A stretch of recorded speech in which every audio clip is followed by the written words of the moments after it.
Driving licence আমাদের কিন্তু সবার কাছে আছে, এবং এটিতে যে কোন মোবাইল নাম্বারটি লিঙ্ক আছে তা আমরা কেউ কেউ জানি, আবার কেউ কেউ জানি না। তো চলুন আজ দেখে নেওয়া যাক আমরা কিভাবে ড্রাইভিং লাইসেন্সে নাম্বারটি যোগ করব। দেখো, গুগলে আমরা সার্চ করব পরিবহন। এই পরিবহন ওয়েবসাইটটিতে তোমরা চলে আসবে। আসার পর দেখুন প্রথমে পপ আপ মেসেজ এসছে, একটা বহন একটা সাথী। তো তোমরা এই সাথী যে নিচে লিঙ্কটা আছে সেখানে তোমরা ক্লিক করবে। এখানে বলেই দিয়েছে আপডেট ইউর মোবাইল নাম্বার। তারপর এখানে এসে তোমাদের ড্রাইভিং লাইসেন্স নাম্বারটা দিয়ে দেবে, নিচে ডেট অফ বার্থ দিয়ে দেবে, এবং তারপরে তোমাদের স্টেটটি দিয়ে দেবে, তোমরা কোন স্টেট থেকে ড্রাইভিং লাইসেন্সটা করেছিলে সেই স্টেটটা দিয়ে দেবে।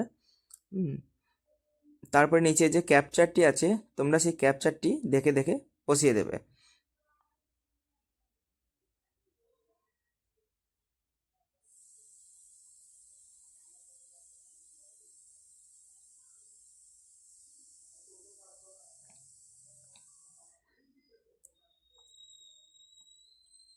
দেখো, এখানে সাবমিট করার পর কিন্তু তোমাদের আধার অথেন্টিকেট করতে হবে, আধার নাম্বারটি এখানে দেবে।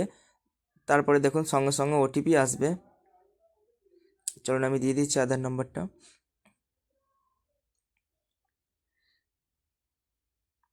তারপরে যে তিনটে চেক বক্স আছে না, তিনটে চেক বক্স আপনাকে দেখে ঠিক দিতে হবে।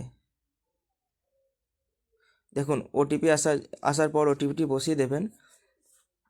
তারপর নিচে দেখুন এই যে ঘরগুলোতে টিক চিহ্ন দিয়ে দেবেন, তারপরে অথেন্টিকেট করে দেবেন। তারপর দেখুন আপনাদের পুরো ডিটেলসটা কিন্তু এখানে চলে আসবে, আপনারা একবার দেখে নেবেন। আমার যেহেতু সব চলে এসছে, এখান থেকে আপনারা কিছু করতে পারবেন না এডিট, শুধু মোবাইল নাম্বারটাই চেঞ্জ হবে। তারপর দেখুন এখানে দিয়ে দিয়েছে আপনার যে কোন মোবাইল নাম্বারটা লিঙ্ক আছে সেটা কিন্তু এখানে দিয়ে দিয়েছে। আমার যেহেতু মোবাইল নাম্বারটা লিঙ্ক আছে, ঠিক আছে, সেই জন্য আমি করব না, তোমাদের কিন্তু প্রসেস করতে হবে।